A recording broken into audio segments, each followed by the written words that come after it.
കുട്ടികൾ പലപ്പോഴും ഇട്ടുകൊണ്ട് പോകുമ്പോൾ ഇവരുടെ ബാക്ക് വശത്ത് കിടന്ന് കളിക്കുന്നത് ഗണപതിയോ ഭദ്രകാളിയോ അല്ലെങ്കിൽ താരികനോ ഒക്കെ ആയിരിക്കും. ലോജിക്കില്ലാതെ ആൾക്കാർ വരച്ചു വിടും. നമ്മളല്ല, പകുതി പണി പഠിച്ചിട്ടുള്ളവരാണ് ഈ സാധനത്തിനെ എടുത്തിട്ട് പിന്നീട് ദുരുപയോഗം ചെയ്തത്. മുകേഷ് അംബാനിയുടെ വീട്ടില് പുതിയൊരു വീട് വെച്ചല്ലേ ബോംബെയിൽ, വീട് താമസത്തിന് പോയി അവിടെ നിൽക്കുമ്പോൾ ഈ പ്രദീപ് സാറിൻ്റെ വൈഫ് ഒരു സാരി എടുത്തിട്ടുണ്ടായിരുന്നു, എൻ്റെ തന്നെ ഡിസൈൻ സാരി. അപ്പോൾ ഇത് എവിടെ നിന്നിട്ട് ഗംഭീരമാണല്ലോ എന്ന് പറഞ്ഞിട്ടാണ് ഐശ്വര്യറായി സാരി. പട്ടാഭിരാമൻ സാറ് എൻ്റെ അടുത്ത് വന്നിരുന്നത്, നീ ചെയ്യുന്ന എല്ലാ ഡ്രോയിങ്സും നമുക്ക് ത്രെഡാക്കാം എന്ന് പറയുകയും ആദ്യമായിട്ട് സാരിയിലേക്ക് ഒരു ജെന്യുവിൻ സാരിയിലേക്കുള്ള ശ്രദ്ധ അങ്ങനെ വന്നത്. സകല ബാറുകളിലും ചുമർച്ചിത്രമാണ്. പണ്ട് ക്ഷേത്രങ്ങളിലുണ്ടായിരുന്ന സംഭവം സകല ബാറുകളിലും ചുമർച്ചിത്രമായി. റീറ്റെയിൽ ഷോപ്പിൻ്റെ ഒരിക്കൽ ഞാൻ എവിടെയോ കണ്ടല്ലോ, അവിടുത്തെ ചങ്ങല ഇട്ടിരിക്കുന്ന ആ പില്ലർ വരെ മ്യൂറൽസ്. ചുമരുകളിലുണ്ടായിരുന്ന മ്യൂറൽ ചിത്രങ്ങൾ ഇപ്പം ആളുകൾ വസ്ത്രങ്ങളിലും അലങ്കാര വസ്തുക്കളിലും ഒക്കെ ധാരാളമായിട്ട് ഉപയോഗിക്കുന്നുണ്ട്. അതിനൊരു വിഭാഗം എതിർക്കുന്നുണ്ട്, അത് ശരിയല്ല, ആ കലയെ ഇകഴ്ത്തുകയാണ് ചെയ്യുന്നത് എന്നൊക്കെയുള്ള അഭിപ്രായമൊക്കെ ഉണ്ട്. അതിന് സാറിൻ്റെ അഭിപ്രായം എന്താ? ഇതിന് ഒരു വസ്തുതയുണ്ട്. 1989 തന്നെ, 89 ഈ കോഴ്സ് തുടങ്ങുന്നത്. ഒക്ടോബർ 10 തുടങ്ങുന്നു. 90കളിലായപ്പോഴേക്കും ഞാൻ തുണിയിൽ വരക്കാൻ തുടങ്ങിയിരുന്നു. അതായത് ചുമർചിത്രകലയെ ഏത് രീതിയിലും ജനങ്ങളിലേക്ക് എത്തിക്കുക എന്നുള്ളതായിരുന്നു അന്നത്തെ ലക്ഷ്യം. ഞാൻ ഒരുപാട് ഫർണിച്ചർ, ഇപ്പോഴും എൻ്റെ സ്റ്റുഡിയോയിൽ വന്നാൽ കാണാൻ പറ്റും.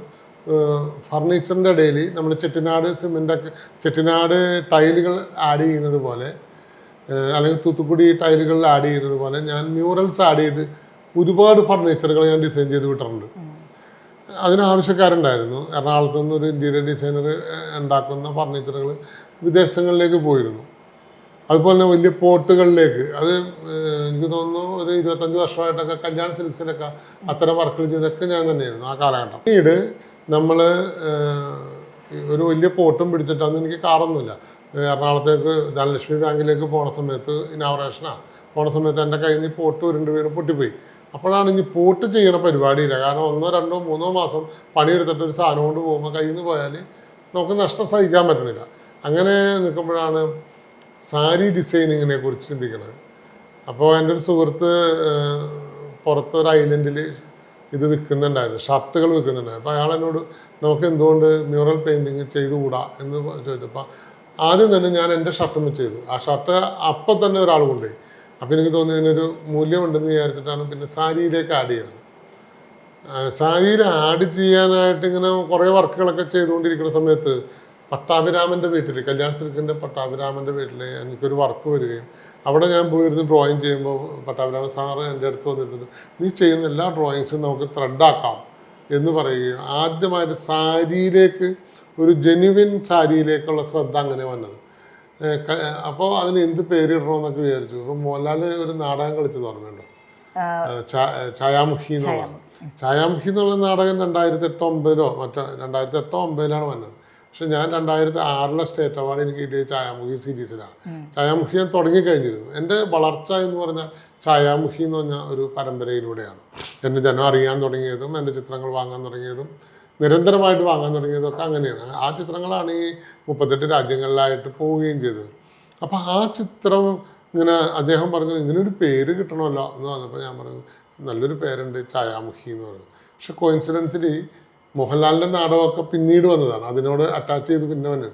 അതും ഈ നാടകത്തിൻ്റെ പേര് ഒന്ന് തന്നെ ആവുകയും എൻ്റെ സാരിയുടെ ഒരു ബ്രാൻഡ് അംബാസഡറായിട്ട് അദ്ദേഹം മാറുകയൊക്കെ ചെയ്തു. ശരിക്കും അത് ഐഡിയ എൻ്റെ ആണെങ്കിലും അത് ഇംപ്ലിമെൻറ്റ് ചെയ്തത് കല്യാൺ സിൽക്കായിരുന്നു. അപ്പോൾ കല്യാൺ സിൽക്ക് പോലുള്ള ഒരു വലിയൊരു സംഭവത്തിൻ്റെ ബാക്കപ്പ് കിട്ടാന്ന് വെച്ചാൽ വളരെ വലിയ കാര്യമാണ്. അങ്ങനെ ആദ്യത്തെ ഇന്ത്യയിലെ തന്നെ, അല്ലെങ്കിൽ ഒരുപക്ഷെ ലോകത്തിലെ തന്നെ ആദ്യത്തെ ബ്രാൻഡഡ് ബ്രൈഡൽ സിൽക്ക്, അദ്ദേഹത്തിന് വളരെ മോഹങ്ങളുണ്ടായിരുന്നു അതൊരു ഇതിലേക്ക് കയറ്റണം, ഗിന്നസിലേക്ക് പോകുന്ന തരത്തിലാണ് ചെയ്തതെങ്കിലും അങ്ങോട്ട് പോയില്ല അത്. പക്ഷേ എനിക്കതുകൊണ്ട് സാമ്പത്തികമായിട്ട് മെച്ചമൊന്നും ഉണ്ടായില്ല. ആ ഇടക്കാണ് നമ്മുടെ മെഡിമിക്സിൻ്റെ പ്രദീപ് സാറിൻ്റെ വൈഫും പ്രദീപ് സാറും കൂടി എൻ്റെ വീട്ടിൽ വരികയും എൻ്റെ സാരി കാണുമ്പോൾ പുള്ളി പറഞ്ഞു, അദ്ദേഹത്തിൻ്റെ വൈഫ് പറഞ്ഞു, നമുക്കൊരുമിച്ച് ഇത് ചെയ്യാമെന്ന് പറഞ്ഞിട്ട് ജുലാഹ എന്ന് പറയേണ്ട മദ്രാസിലൊരു യൂണിറ്റുമായിട്ട് ടൈപ്പ് ചെയ്ത് അവരായിരുന്നു എൻ്റെ ഏറ്റവും കൂടുതൽ സാരി പുറത്തുണ്ട്. അങ്ങനെയാണ് ഐശ്വര്യ റായി, ഖുഷ്ബു, തൃഷ, പിന്നെ ഞാനിവരൊന്നും കണ്ടിട്ടൊന്നുമില്ല കേട്ടോ. ഇങ്ങനെ ഒരു വലിയ സൗത്ത് ഇന്ത്യൻ സിനിമയിലേക്ക് ഈ സാധനം ഇംപ്ലിമെൻ്റ് ആവുകയും അതിൻ്റെ കഥയൊക്കെ പറയുമ്പോൾ ഭയങ്കര രസമാണ്. ഐശ്വര്യ റായും അമ്മയും കൂടി മുകേഷ് അംബാനിയുടെ വീട്ടിൽ പുതിയൊരു വീട് വെച്ചല്ലേ ബോംബെയിൽ, വീട് താമസത്തിന് പോയി അവിടെ നിൽക്കുമ്പോൾ ഈ പ്രദീപ് സാറിൻ്റെ വൈഫ് ഒരു സാരി എടുത്തിട്ടുണ്ടായിരുന്നു, എൻ്റെ തന്നെ ഡിസൈൻ സാരി. അപ്പോൾ ഇത് എവിടെ നിന്ന് ഗംഭീരമാണല്ലോ എന്ന് പറഞ്ഞിട്ടാണ് ഐശ്വര്യ റായി സാരിയിലേക്ക് വരുന്നത്. അപ്പം തന്നെ വേറെ ഒരു ഇപ്പോഴത്തെ ഏറ്റവും ഒരുപാട് നടികൾ, എനിക്ക് അവരുടെ പേര് പോലും അറിയില്ല, ഒരുപാട് സാരികളിലേക്ക് പോയി. പിന്നീട് എനിക്ക് തോന്നി നമ്മളിത് പല പല മീഡിയങ്ങളിലേക്ക് മ്യൂറൽ പെയിൻറ്റിങ്ങിനെ എസ്റ്റാബ്ലിഷ് ചെയ്യുമ്പോൾ എനിക്ക് ഒറ്റ ഉദ്ദേശമുണ്ടോ, ചുമർ ചിത്രകലയെ നമ്മൾ കണ്ണിറഞ്ഞ് കാണുക. എവിടെയൊക്കെയാണോ കാണേണ്ടത് അവിടെയെല്ലാം ചുമർ ചിത്രത്തിൻ്റെ സങ്കേതങ്ങൾ അല്ലെ പാറ്റേണുകൾ വരിക. ഇന്നത് നടന്നു കഴിഞ്ഞു. അന്ന് തുടങ്ങുമ്പോൾ എൻ്റെ മൈൻഡിലുണ്ടായിരുന്ന ഐഡിയ ഇതായിരുന്നു. പക്ഷെ ഇതിനെ ദുരുപയോഗം ചെയ്തു. ആവശ്യമുള്ളിടത്തും ഇല്ലാത്തടത്തും എല്ലായിടത്തും സകല ബാറുകളിലും ചുമർ ചിത്രമാണ്. പണ്ട് ക്ഷേത്രങ്ങളിലുണ്ടായിരുന്ന സകല ബാറുകളിലും ചുമർ ചിത്രമായി.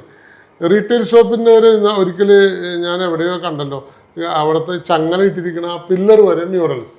കാരണം എളുപ്പം പെട്ടെന്ന് ആൾക്കാർക്ക് പറയാമെന്നുള്ളത് അതേപോലെ എന്ന് പറഞ്ഞിട്ട് ചെയ്യണം. അപ്പം അതിൻ്റെ സാധ്യതകളും എല്ലാം മാറിപ്പോയി. പിന്നീട് ഞാൻ സാരി ഡ്രസ്സിലേക്ക് ഉള്ളത് നിർത്തി. കാരണം സ്ത്രീകൾ പലപ്പോഴും ഇട്ടുകൊണ്ട് പോകുമ്പോൾ ഇവരുടെ ബാക്ക് വശത്ത് കിടന്ന് കളിക്കുന്നത് ഗണപതിയോ ഭദ്രകാളിയോ അല്ലെങ്കിൽ താരികനോ ഒക്കെ ആയിരിക്കും. ലോജിക്കില്ലാതെ ആൾക്കാർ വരച്ചുവിടും. നമ്മളല്ല, പകുതി പണി പഠിച്ചിട്ടുള്ളവരാണ് ഈ സാധനത്തിനെ എടുത്തിട്ട് പിന്നീട് ദുരുപയോഗം ചെയ്തത്. നമുക്കത് ഒരിക്കലും പറയാനും പറ്റില്ല. അത് നല്ലതാണ്, അത് ചീത്തയാണെന്ന് നമുക്ക് കലയുടെ കാര്യത്തിൽ പറയാൻ പറ്റാത്തത് കൊണ്ട് തന്നെ ഇത് ലോകമുള്ള കാലത്തോളം ഇത് ഇങ്ങനെ വന്നുകൊണ്ടിരിക്കും. നമ്മൾ യൂണിവേഴ്സിറ്റിയിൽ സ്വന്തമായിട്ട് തറിയിട്ടിട്ട് നമ്മൾ ചെയ്ത സാരിയിൽ നമ്മൾ തന്നെ വർക്ക് ചെയ്ത് കൊടുക്കുകയും ചെയ്തു. അതൊക്കെ വളരെ ആ കാലഘട്ടത്തിൽ പ്രകീർത്തിക്കപ്പെട്ട സാധനമാണ്. പിന്നീട് അത് ഞാൻ പാടെ മാറ്റി. ഞാനിപ്പോൾ സ്വന്തമായിട്ട് എക്സിബിഷനും മറ്റുള്ളതും മാത്രം നടത്തിയാൽ മതിയെന്നും വലിയ വലിയ പ്രൊജക്റ്റുകളിലേക്ക് പോകണ്ടെന്നും വിചാരിച്ചു. കാരണം യഥാർത്ഥ ചുമർ ചിത്രം ഇനി കേരളത്തിലാണ് നിലനിൽക്കേണ്ടത്. കേരളം കടന്നുപോയതൊന്നും യഥാർത്ഥതല്ലാത്തതുപോലെയായി.